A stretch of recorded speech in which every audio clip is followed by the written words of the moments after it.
Okay, good morning, everybody. I'd like to welcome you all to the Daily Energy Markets podcast. It's Thursday, May the 23rd. I'm delighted today to be joined by David Elwood, Pricing Director of Energy Transition at General Index, Dr. Adel Qadiri, Non-Resident Fellow at the Center for Strategic and International Studies, and Jamal Qureshi, MD of Analysis and Strategy at Petro Logistics. Thanks so much for joining us today. Jamal, let me start with you this morning, just to get a bit of a feel for, oil prices. We've been stuck in this very stable range in the 80s, in the low 80s, actually, in the last month, despite all the other headlines that are, could be hitting the energy markets, right? Nothing is making those prices shift. And that includes this, US interest rate impact on demand. Give us your take on whether you think we're going to remain in this sort of stable range for the remainder of the year. What would take us out of it? I would never say stability will last for an entire year in the oil markets. That would be pushing things in a situation where we've got so many macro and geopolitical and market factors playing up here. I think in the shoulder season for demand right now, there's probably not a lot of immediate shocks to the system visible at the moment, even though things can always pop up. For me, besides for any geopolitical issues, as we look at interest rates, I would be particularly keen to see as we get later in the year, as the Fed moves towards some sort of more meaningful rate movement, whether it's late this year or outlook into 2025, the impact that's going to have on housing markets. And obviously the implications that has for the demand side of the equation. It seems like it's going to be a very odd dynamic, shifting between sort of the affordability factor on price versus sort of mortgage payments as interest rates come off. But I'm particularly worried that we could just see basically housing prices go ballistic, which then could actually, that's the catch-22 of the US economy, right? Is the ability to juice consumer spending off of home equity becoming available, versus an increasingly squeezed sort of middle class as well.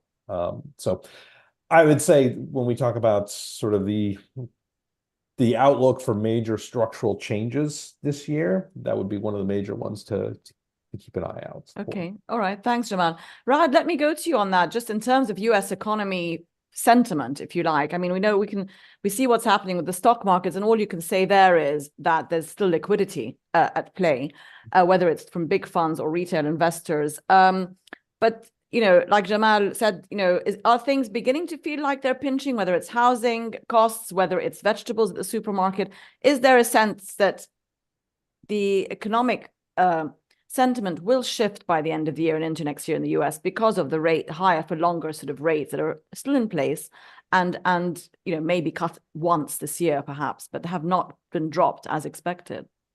I think to echo Jamal's comments, it goes to where the unexpected is. And I think that the Fed is increasingly sort of signaled higher for longer. The market has taken that on board. Certainly the oil market's taken that on board. And as we sort of move out through the year, I think that expectation is going to be baked in. So I don't think it's necessarily a case of things being more pinched. I think more where will unexpected come from? Politics has thrown up one or two sort of unexpected issues, but I think what it comes back to is a market that is in relative balance. I mean, you're talking about the stability. This is a market that seems comfortable in the sort of low 80s for Brent. I think it's a market that's probably baked in OPEC cuts, certainly for the next quarter, that sees relatively decent demand, but not strong demand into the second half of the year. And that anticipation sort of on the US side that, higher for longer is going to be there, which if it doesn't necessarily depress, will certainly sort of keep a lid on some of the upside. Okay, thanks, Rad. David, welcome again. I mean, let's talk about that demand for the rest of the year, particularly, at the end of this quarter into the third quarter. Let's talk about travel season, jet, gasoline, etc. I mean, that will undoubtedly lend a boost. I mean, could we see a situation where Q3 is a big blip up and then we're back to where we are after that? What are the indications there in terms of those spreads, if you like, on those products? Sure. I mean, look, well, the fundamentals for travel are mixed globally. The aviation segment is probably, it's been the laggard of global oil demand since the pandemic. Jet fuel, we might say, has been battling from long COVID. There's a real challenge, I think, looking at aviation fuel between expectations of getting back to pre-pandemic levels. It's certainly true. I think Heathrow, one of the major aviation demand centers, has been talking about having its busiest summer ever upcoming. I was looking at the closely followed TSA figures yesterday. Daily passenger numbers for travel through US airports is now well above pre-pandemic levels, sort of 7% or so. So there's lots of strength in the North Atlantic basin in the aviation travel market. If we look further beyond that, I guess the region that has weighed on that return to pre-pandemic growth was Asia. The longevity of lockdowns there was longer lasting than it was elsewhere. But the numbers show that it's playing catch up, right? And part of the lagging in demand, I think the IEA still sees global aviation fuel demand down by about 500,000 barrels a day versus the pre-pandemic highs in 2019 of around 7.9 million barrels a day. And so China really, I mean, is that the China factor that has not recovered? That has not brought in that recovery in jet that we were It's certainly a major part of it as part of a wider slower return to long haul travel. I saw one statistic out from IATA, the International Air Transport Association. Long haul travel to North America from Asia is only 16.5% of what it was before the pandemic. So there is huge growth potential to recover. And look, the longer that we go on past the pandemic, invariably airlines will be wondering whether all of that returns. But look, I mean, okay. Yeah. Thanks, David. Yeah, I'll get back to you. Jamal, but thank you, David. Let's talk a bit about shipping, just in terms of sort of legacy impact of what we saw earlier this year on rerouting, from the Red Sea around the Cape, etc. That's all seems again to have settled in very nicely. The market has adjusted. Is there any nervousness in the shipping market, if you like, on any further sort of disruption to that, or have things sort of, I suppose, balanced back to normal? I mean, in general, I would say they balanced, although there were some interesting dynamics in that transit of tankers through Suez actually pretty much fully recovered briefly around April. But that has been coming back off again. So a lot of this has to do, obviously, the ups and downs of what's happening with military issues and Houthis. So I don't think there's anything immediately on the horizon as far as expectations there. The Houthis have certainly tried to expand their range of operations, but just given the large geographic rerouting we've already seen, that's not something that's going to make a major difference. One thing I have tried to highlight a bit for some of our clients is certainly if things were to break out in Lebanon more intensely, sure, the Eastern Mediterranean could become a no-go zone as well. But as far as oil markets and major sort of trade routes are concerned, it would still be a pretty limited area, even if things did get potentially very bad. Okay, thanks, Jamal. Raad, let's talk a bit about that geopolitical point. I mean, Lebanon has been pushed to the back burner, but that is the one area that many people are saying that is something that we could still see erupt in terms of the current scenario in Israel and the bombing of Gaza, etc. That the risk premium on anything happening with Iran has been dismissed, and that's put to bed in terms of a wider regional thing, but that the Lebanese angle of the potential conflict remains there. What's your reading today at the end of May almost on the risk of seeing something escalate more than it has already in the region? I think there's been immense efforts across the region to try and keep this conflict contained. And what it comes back to at the end of the day is, what is Israeli decision-making going to be? I think groups like Hezbollah, who've engaged in tit for tat to sort of retaliation, strikes, etc., haven't been sucked into the conflict as much as was anticipated. I think the Iranians have, maintained a fair amount of discipline. I think, the United States and regional powers have put in a lot of effort to ensure that there isn't escalation. So it really all comes down to Israeli decision making. I don't think at this moment in time that Hezbollah is itching for a fight. It's certainly shown no sort of sign of that over the past few months. Pressure on board, but nothing more than that. So, there was some statements out from Israeli officials a few weeks ago, sort of suggesting that targeting Hezbollah was going to be something that was on the agenda. I think, with the operations in Rafah at the moment, that's going to be the major focus. And the Israelis continuing that operation and sort of continuing their frog in a saucepan type strategy, where they eventually do what they want to do. They just do it sort of with less shock and awe, and apparently with the acquiescence of at least one big power in the world. Yeah, I think that's going to be the same for Lebanon as well. I think yes, everybody let's wants to keep a lid on that. Yeah, everyone wants to keep a lid on it, but Israel is not listening to anybody, as you said, and certainly and not listening to the most important one, which is the US, the only country that has any say in this matter. I mean, give us your take, just staying with you, Rad, on that credibility of Biden as he goes forward towards the election in terms of how he's managed.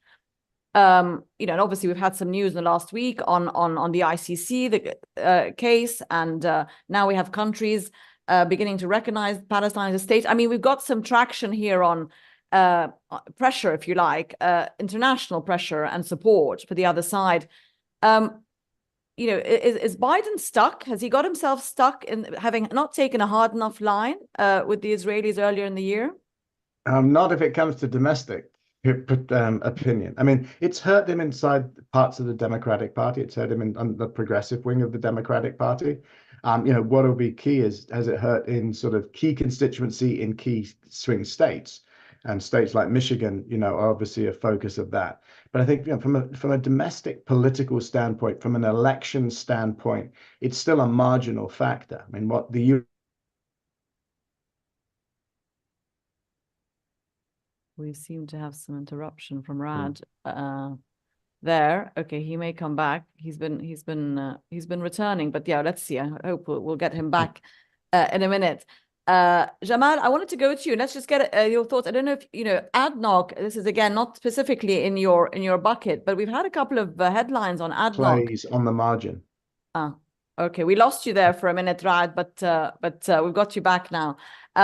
Jamal, we have a headline today on the bulletin about ADNOC acquiring an equity stake in Mozambique, and we had another news item earlier saying that they were investing for the first time in the US with this Rio Grande LNG project. So, I mean, give us your take on the sort of NOC moves, if you like, such as ADNOC beyond their immediate territory, and specifically now it looks like there's an LNG interest. Why the interest now, do you think, and why do you think that players like ADNOC are looking to acquire stakes in that area and beyond, obviously, their immediate geography? Sure.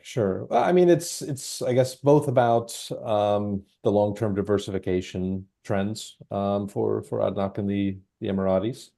Also just about opportunities right now, as decarbonization kind of shakes up, I don't want to go too far and say this is a massive sudden shift, but there's just a structural shakeup in what the opportunities for assets available are. So as ADNOC tries to sort of diversify and expand their operations globally, these are sort of opportunistic acquisitions that come up and allow them to build their portfolio. Okay, thanks, Jamal. David, I'd like to quiz you a bit on sustainable aviation fuels, because that's one of your areas of specialty, and kind of ask you where we are on that in terms of the whole sort of energy transition push. We are seeing the yin and yang of commitments there come and go. We've seen, European majors kind of retract a bit, for example, on what they plan to do in terms of transitioning. And the energy security question has come front and center in the last couple of years, perhaps pushing away the sort of momentum on things like SAF and other, I suppose, biofuels, etc. Certainly not if you look at the European market for SAF. I guess one of the things that was slipped out during the pandemic was a commitment by most of the world's global airlines to strive to meet net zero targets by 2050. And so that's the context in which this sector has recovered from the pandemic. Now, there's a mixed picture in Europe, there's a mixed picture globally in how they're striving towards adopting alternative fuels such as SAF. SAF, just for your viewers and listeners, a popular initial transition step for the segment because it is a so-called drop-in fuel. So these fuels are sourced from a whole range of different feedstocks, but things like used cooking oil or waste oils are being used and processed and can be blended with existing fossil jet fuel. So and in the European context, there's a range of different regulatory measures and policy steps that have been taken to support the emergence of this market. The EU and the UK next year will require a 2% blend of SAF. So that's 2% of SAF, 98% of fossil jet. That'll be the requirement for all aviation fuel suppliers to take to airports in the region. And that mandate is expected to grow by the end of the decade to 6% in the EU, 10% in the UK. Singapore has a mandate in place. There's even talk in the market that China too will put a blending requirement on SAF. All of these things are bullish for the SAF sector.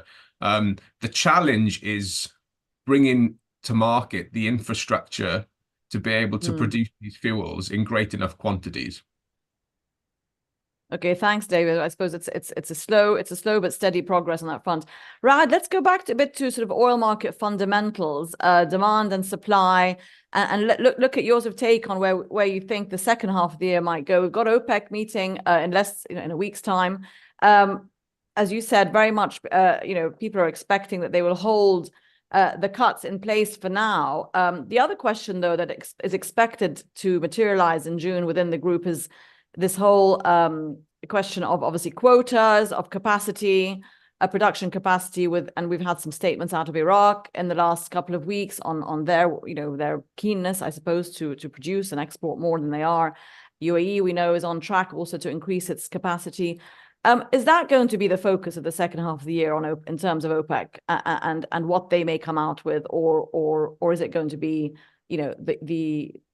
basically what are they going to do about the unilateral cuts, and is Saudi going to continue to push those on everybody? I think at this moment in time, and following a pattern that's been there really sort of since COVID, this very short-term market management strategy is still the one that the Saudis support, and it's still the one that sort of OPEC is being driven by.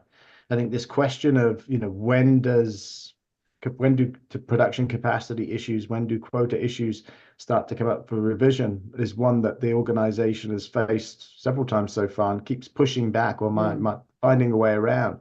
And I think it finds a way around it because as it's gone into the meetings where it's been most contentious, you've also had sort of signs of weakness in the market and signs of weakness of prices. And I think we're in the same position now in June.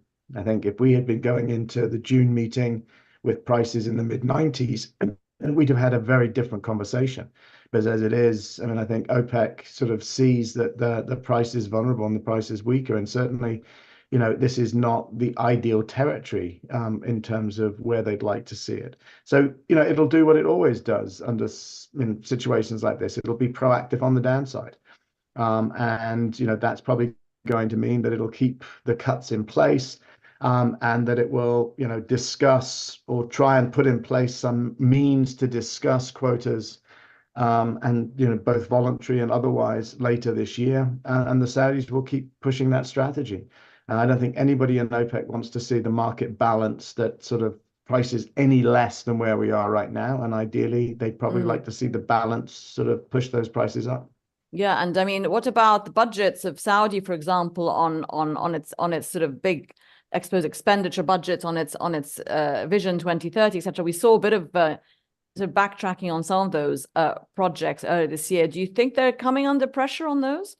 Absolutely. I mean, it's a reality of money. I mean, the Saudis are sort of now sort of seeing what the price tag is of their big sort of ambitions, and they're having to rationalize accordingly. But I think, that's somewhat natural. I mean, Vision 2030 was always ambitious, I think was the term that was sort of put next to it. I mean, it's huge, and the spending requirements were huge, and under times of fiscal tightness, that isn't going to be possible. Yeah. So I think but that's going to there's going to be a combination of sort of rationalizing spending, but at the same time also trying to make sure that the price doesn't weaken too much. And right now things are relatively manageable. There's no fiscal crisis in Saudi Arabia, and I think as you move forwards, and you mentioned the Iraq issue, I think that's a good canary in a coal mine for this. The Iraqi minister came out, made a statement, indicating that the Iraqis didn't want to stick to the quotas they were at and reverse course very quickly. And numbers that have come out of Iraq, preliminary numbers for last month, show that they are actually cutting production again. So I think, there is the OPEC's discipline has been impressive over the past 3 years. And that's been down a lot to Saudi leadership. And I think that will continue. Yeah, and it certainly will have to keep prices where they are at the moment. There's our survey for today. Even if second half oil demand beats expectations, and of course those expectations vary a bit, but let's say it beats the average, higher for longer rates, which are staying put for the rest of the year, will keep prices below $90 this year. Agree or disagree? I.e., that's going to keep prices in check no matter perhaps what OPEC does. So we'll see what we get in response to that. Jamal, sticking to sort of the OPEC plus group, but let's talk a bit about Russia, because that's obviously within the group. It's agreed to do what it's agreed, but as Saudi and others have been turning a blind eye to an extent because of Russia and sanctions on it, and where it's sending its oil, isn't it, still to China, a big sort of contender for also Gulf oil producers. Is there any concern, do you think, within the group on that, or will things just remain the same? And what is the latest on Russian crude flows, with the discounts there shifting a little bit this year? Yeah. We've seen some recovery in flows to India. There's a bit less transparency happening in the market with some of the data there. We saw that we also are getting dynamics where the domestic market is having an impact on sort of the export market as well. We had the gasoline ban recently, although that looks like it's being lifted, the gasoline export ban.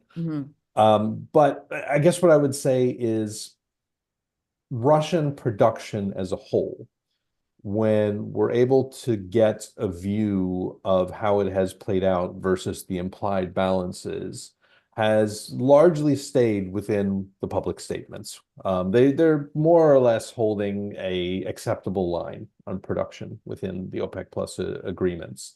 I think actually the more interesting dynamic has been that we've seen some of the larger Gulf players, the Saudis, the Emiratis, and the Iraqis, playing above quota to varying degrees. The market's obviously been able to handle that. But that actually gives them more flexibility going forward. If things get to a point where they feel like they need to manage things more actively, they can. The compliance versus the voluntary quotas has slipped, probably a good 10 percentage points versus the agreed cut levels. So There's room to manage those things, and the Russians within that, I don't think are, problematic in any way. Okay, thanks, Jamal. David, there's been a couple of stories or just comments really in the last week or two. Again, I mean, it's not something that's just happened, but as a result of the OPEC plus cuts and sour crude, if you like, being predominant there, this disparity between sweet crudes, sour crude supply, and therefore prices, a lot of US supply also coming on the market and continuing to hold there. Do you see that those dynamics, if you like, disrupting decision making within OPEC plus in terms, i.e., the new non-OPEC supply continues to increase, one of which is US crude, and also how it's affecting sort of the balances of flows between sweet and sour and where those crudes are needed in the refining system? Well, I mean, one of the biggest, the rise of light sweet crudes is a fundamental part of the change that we've seen in global crude markets, and from a pricing perspective, that's been crystallized by the change to the world's most important oil benchmark, right, Brent. We're a year on now from the addition of WTI Midland into the Brent basket. So those are light sweet crudes. Those have been playing a disproportionate effect into the mix of setting the Brent price. And look, that's the supply that's available from the North Sea. I mean, already a lighter sweet slate. Those are the types of grades of crudes that have been eligible for that Brent benchmark. Those are trends that are going to continue. So that's something that everyone else in the global market has got to manage the impact of.